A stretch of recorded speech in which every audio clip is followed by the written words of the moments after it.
Šiandien su tavim pasidalinsiu tokiu atėjusiu man suvokimu. Tikiuosi, ir tau bus naudingas.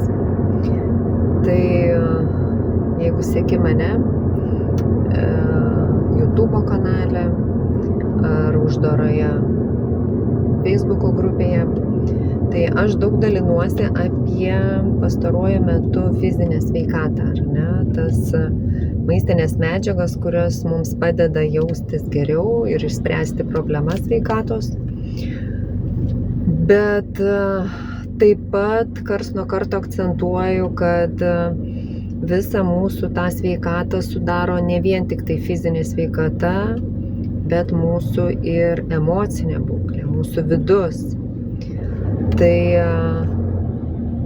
turiu tikrai ne vieną pavyzdį, žmonių istorijos, kurios byloja apie tai, kad netgi su tokiomis ligomis kaip onkologija puikiausiai susitvarko, bet pasitelkia ne vien tik tai gydymą, pasitelkia ir tą vidinį darbą su savimi,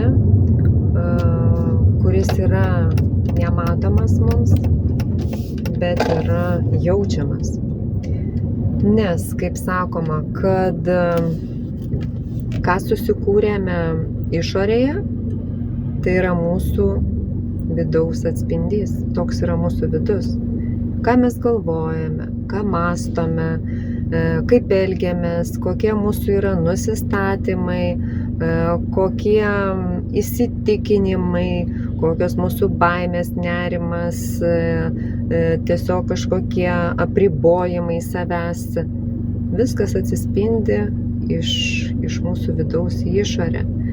Tai va dabar tiesiog minutėlį stabtelkit, apsidairykit aplinkui arba tiesiog atsisėskit ramiai ir pagalvokit, ką šiandienai turite, ką esate sukūręs. Jeigu visa tai, kas jūs tenkina ir jūs esat laimingas, aš labai džiaugiuosi. Tikrai nuoširdžiai už jūs džiaugiuosi. Bet jeigu tai, ką matote, jūs netenkina, liūdina, jūs stresuojat, gyvenat įtampoje, skolose, sveikata prasta, santykiai subyrėja arba šlubuojantis, tai viskas pareina iš vidaus. Kaip ir beskambėtų, vidus kuria mūsų išorę. Tai žinau, kad šitas mano pasisakymas gal kai kuriems atrodys toksai per daug sudėtingas ir mistiškas, bet taip pat dauguma mane supras, apie ką aš kalbu. Ir tas darbas būtent su savo vidumi, jis yra pats sunkiausias. Ne tai, kad jūs nueinat į kažkokį darbą, kažkam atidirbat, pareinat, bet darbas su savimi. Nes norint gyventi tokį gyvenimą, kokio trokšta jūsų širdis, reikia įdėti darbo su savimi. Dar norėčiau pabrėžti tai, kad nebijoti prašyti pagalbos. Mes gyvename apsisupę žmonėmis. Ir tikrai daugumai gal žmonių atrodo, kad čia mano tos bėdelės menkos, arba aš pats susitvarkysiu, arba čia smulkmenos, ką čia kitą trukdyti, ir viską mes kaupiam viduje. Ko pasekoje išlenda visokios ligos, visokios situacijos, finansinės ir panašiai. Tai tikrai labai linkiu pasikalbėti, jeigu turite draugų, bet ne tokių, kur su draugė apie suknelę, apie batelius, tai fainai, apie tai irgi reikia kalbėti, bet apie tuos vidinius dalykus, kaip tu iš tikrųjų jautiesi. arba vyrai, kai kalba, susitikę vien tik tai apie mašinų ratus arba žvejybą. Bet realiai, kaip jaučiasi, mes esam labai labai save užslopinę kažkur viduje ir mes jau esam net pamiršę, kokie mes esam ir mums sunku apie tai kalbėti. Tai aš pradėjau tokį kursą,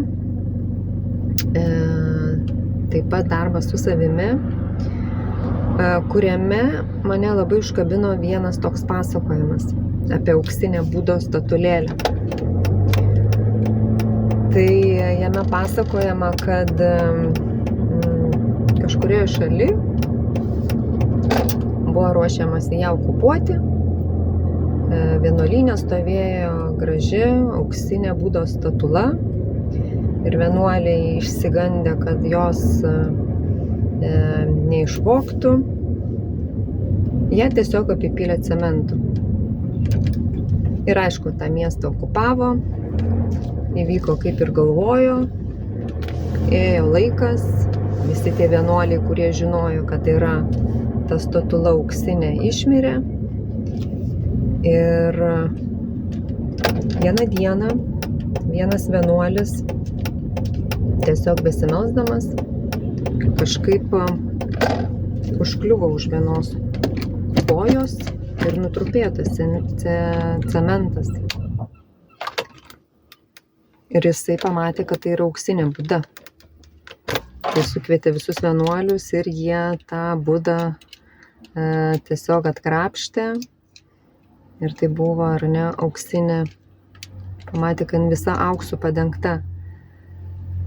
Tai, ką nori pasakyti ši istorija, kad mes gimstame jau idealus. Idealus, kokie galim būti. Bet per gyvenimą mes to cemento tiek prisidedam ant savęs.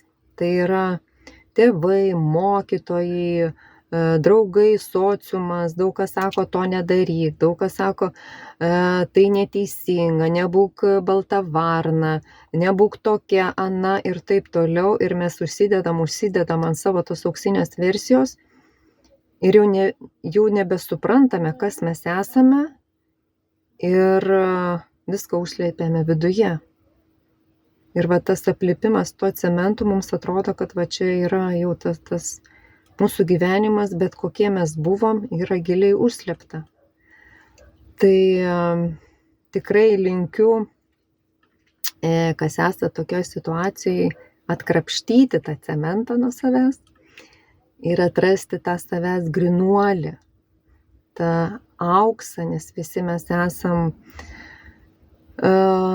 stebuklai šioje žemėje, atėję su kažkokiu pašaukimu, kad galėtume save realizuoti, save suprasti ir gyventi tokį gyvenimą, kurio norime.